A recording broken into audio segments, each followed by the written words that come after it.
אנחנו לחוק המקוואות, למי מותר, למי אסור, ולמה אסור ולמה מותר. איתנו שחר אילן, צהריים טובים. צהריים טובים. סמנכ"ל עמותת חידוש לחופש דת ושוויון, וגם עיתונאי ופרשן לענייני חרדים. תסביר לי, מה הסיפור החוק הזה? הסיפור הוא שלפני מספר שבועות, בעיתוי אגב בעייתי, כמה ימים אחרי שפורסמה פשרת הכותל, בג"ץ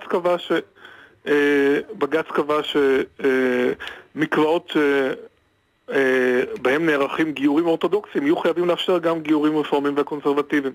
זאת אומרת, כל סיפור המקוואות הוא צמוד לגיור, נאמר לפני הכל. לא, כי החוק הרבה יותר רחב מזה. דהיינו, באותה הזדמנות, המפלגות החרדיות כבר אמרו, לא נפתור רק את בעיית כמה טבילות בשנה של גרים. בסופו של דבר יש, בוא נניח שיש בין 500 ל-1000 גרים רפורמיים, 500 אני מניח, גרים רפורמיים וקונסרבטיביים בשנה. הם אמרו, בואו נפתור את כל הבעיה ונקבע שהמקוואות מתנהלים בפיקוח הרבנות הראשית, וככה נחסום עוד בעיה שיש לנו עם הטבילות, והיא הבעיה של הנשים האורתודוקסיות, שחלקן יש להן החוצפה לרצות לטבול בפרטיות בלי שבלנית תשגיח עליהן, וחלקן רחמנא ליצלן הן בכלל רווקות שטובלות כי הן רוצות לקיים יחסים למרות שהן רווקות, וזה בכלל... וזה יהיה אסור על פי החוק? אם עובר החוק בנוסחו הקיים, זה יהיה אסור. יהיה אסור לחילונית לטבול במקווה כי היא בא לה? האם לחילונית יהיה מותר? אם היא אישה נשואה ולכאורה היא באה, אז לכאורה יהיה מותר לה לטבול במקווה, רק היא תצטרך את פיקוח הבלנית, יש בעיה מאוד גדולה בטבילה במקוואות. היום הטבילה במקוואות נערכת בצורה שמתייחסים לנשים כאל ילדות קטנות שצריכות השגחה צמודה. היום הטבילה במקווה היא רק בצמוד לבלנית? חייבת להיות אישה שם שמסתכלת על הטבילה? זה היה המצב, ויש הוראות חדשות שהשיגו ארגוני נשים דתיים, יש הוראות חדשות של המשרד לשירותי דת שיצאו בימי סגן השר בן דהן, שקובעות שאסור לכפות נוכחות בלנית, ואסור גם לשאול את תוברת לפרטיה. רק שההוראות האלה בחלק גדול מהמקוואות כנראה לא ממש מקוימות, ועכשיו החוק מנסה להחזיר את הגלגל אחורה. עכשיו, איך החוק יכול לדעת אם הגיור, אם התובלת לשם גיור היא רפורמית? כי טבילה לשם גיור כרוכה בנוכחות בדין.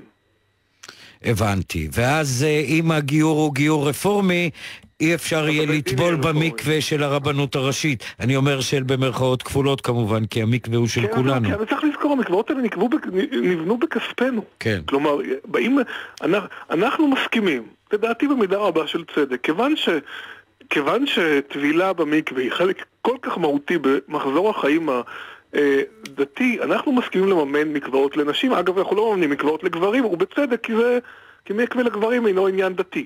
עכשיו, אנחנו מממנים את זה מכספנו, והיינו ואומרים לנו, כן, אתם כולכם תממנו את זה, אבל רק מי שהרבנות תחליט יהיה זכאי לטבול. שזה פשוט, זה תפיסה הזויה. הרבנות רוצה, הציבור האורתודוקסי רוצה לבנות מקוואות רק לאורתודוקסים, שיבנה אותם מכספו. זה מה שאתה מזהה מנוסח החוק ברגע הזה?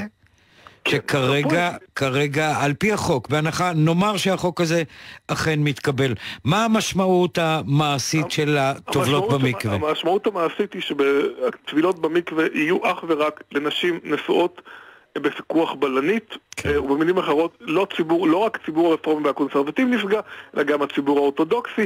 הבית היהודי שכל חברי הכנסת שלו, שהם לא שרים חתומים על החוק, גילו את זה באיחור רב, ולכן הם עכשיו דורשים לבצע שינויים בחוק, שיאמרו נשים אורתודוקסיות ליברליות כן, רפורמיות. אתה יודע שגם אנשי הבית היהודי וגם חרדים כהנה וכהנה פשוט ברחו מהנושא הזה. כלומר, יש כרגע שלוש עמדות. העמדה החרדית שאומרת רק בפיקוח הבלנית, העמדה הדתית-לאומית שאומרת רפורמים לא... אבל גם לא בפיקוח הרבנית, והעמדה שהייתה צריכה להיות העמדה של הממשלה שאומרת אנחנו לא נעביר חוק כן. שאומר לגרים רפורמים וקונסרבטיביים שהם יהודים סוג ב'. כן. שזה בעצם מה שהבג"ץ אומר.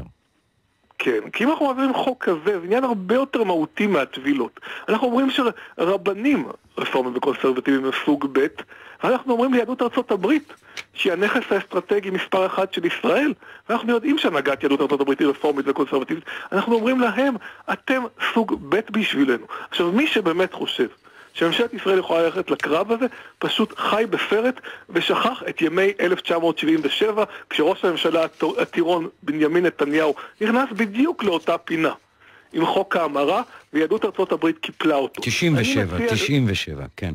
כן, נכון, 97, אתה צודק לגמרי. אני מציע לממשלת ישראל לא ללכת לפינה הזאת, היא תובס, היא לא יכולה להרשות את זה לעצמה, חבל סתם להרגיז את ידידינו החשובים ביותר. ורק אוסיף ואומר שחר אילן שניסינו לקבל התייחסויות גם של הצד השני ולא הצלחנו כי החברים שבדרך כלל משתפים פעולה הפעם ביקשו שלא להתייחס להצעת החוק הזו. שחר אילן, תודה רבה לך, צהריים טובים. צהריים טובים.